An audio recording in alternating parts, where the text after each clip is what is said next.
nesse vídeo eu separei 2 exercícios para mostrar mais uma observação e dica, né, de quando você estiver resolvendo as questões de logaritmo.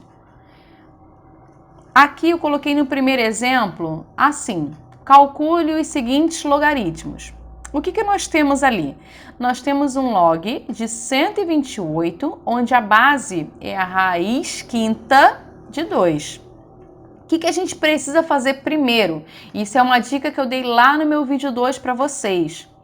O 128, ele não é um número primo, então significa que você tem que fazer o que com ele? Fatorar. E nesse caso, se a gente fatorar o 128, vou fatorar ele aqui no cantinho, vai ficar assim, ó.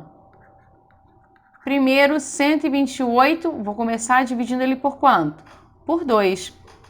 Se dividir ele por 2, você vai achar aqui 64. Depois por 2 de novo, que vai dar 32. Por 2 de novo, que vai dar 16. Por 2, 8. Por 2, 4. Por 2, 2. Por 2, 1. Se a gente contar aqui, a gente tem 1, 2, 3, 4, 5, 6, 7. Então, isso aqui é 2 elevado à sétima. Então, vou trazer ele para cá. Vai ficar assim, ó. Log de 2 elevado à sétima.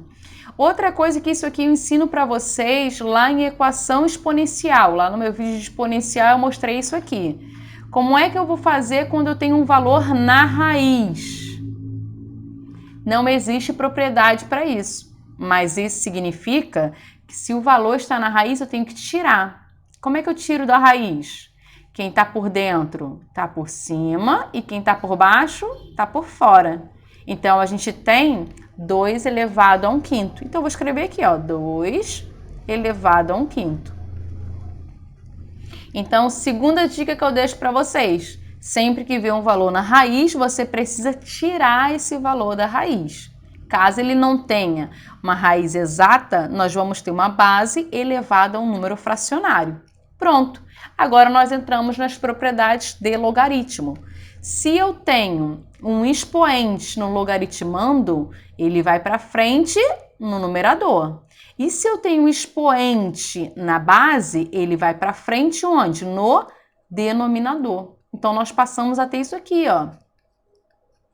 7 sobre 1 sobre 5, que multiplica o log de 2 na base 2.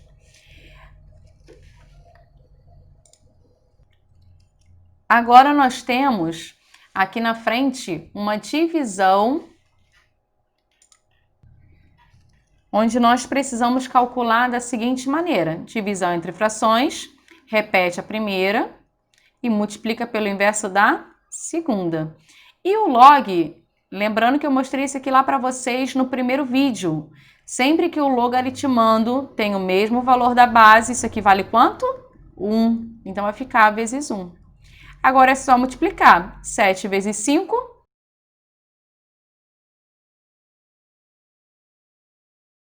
Pronto. Assim a gente acha o valor de 35. Letra B. Mais uma dica para vocês. Sempre que você tiver um valor com vírgula, seja ele estando no logaritmando ou na base, sempre coloque esse número em fração. Ou seja, eu vou reescrever esse valor. Esse 0,25, eu posso dizer que ele é igual a 25 sobre 100. Dá para simplificar a fração? Eu posso fazer isso? Pode. Então, se eu dividir em cima e embaixo por 25, eu vou achar 1/4. Então, ou seja, eu vou ter o log de 1/4 na base 2. Agora é só a gente entrar na propriedade. Tem divisão no logaritmando, você vai abrir subtraindo. Então, vai ficar log de 1 na base 2 menos o log de 4 na base 2. Lembrando, logaritmo de 1 em qualquer base, isso aqui vai ser sempre quanto? 0. Sinal de menos, vou repetir. Esse 4 eu posso fatorar. É a mesma coisa que 2 ao quadrado. Agora nós temos o expoente no logaritmando. Eu passo para frente no numerador. Então, vai ficar menos 2, que multiplica log de 2 na base 2. Logaritmando tem o mesmo valor da base, isso aqui vale 1. Então, a minha resposta vai ser quanto? Menos 2 vezes 1, minha resposta vai ser menos 2. Viu como é bem tranquilo? Só precisa ficar atento a essas dicas que eu vou falando para vocês. Questão número 2. Se eu quero log de 6, sabendo que o log de 2 é igual a A e o log de 3 é igual a B. 6 não é um número primo, então nós precisamos fazer o quê? Fatorar. Sabemos que o log de 6 ele é igual ao log de 2 vezes 3 no logaritmando. Se eu tenho uma multiplicação, significa que eu tenho que fazer o quê? Abrir somando.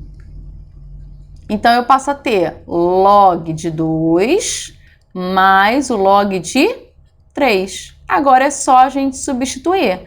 Log de 2 na base 10 é igual a A.